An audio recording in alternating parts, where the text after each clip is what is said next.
մանկության համը դժվարանում եմ ասել, բայց երևի մանկության հոտը, հա, կարելի ասել, ինչ որ հետաքրքիր հոտ կար, որ հիմա չկա։ Որը։ Հետաքրքիր ձայներ կային, որ հիմա չկա։ Հիմա դա նորմալ է, պետքա չլիներ, կյանքը փոխվել է, ահագին ժամանակ անցել, ես չեմ իրավունք չունեմ բողոքելու, բայց միշտ կա այդ հոտը, ձայնը, միշտ ես հիշում եմ իրան, ու ամեն տարիք երևի իր ինչ-որ հետաքրքիր բանն ունի։ Օրինակ ես առավոտյան իմ հոտերից, մանկության, մեր մասիվի տան հարևանությամբ կար հացի փուռ։ Եվ այդ հացի փռի թարմ թխված հացի հոտն էր գալիս։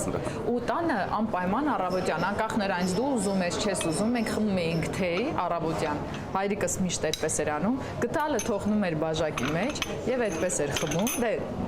սովետական տարբերակ էր մի տեսակ, չգիտեմ ոնց էր բռնում, այսպես են պատստականներով այդպես խմում էր։ Եվ ես էլ էի շատ սիրում այն ժամանակ քաղցր շաքարով թեյ ու առավոտյան հոտերից մեկն էր սև հացի, պանրի,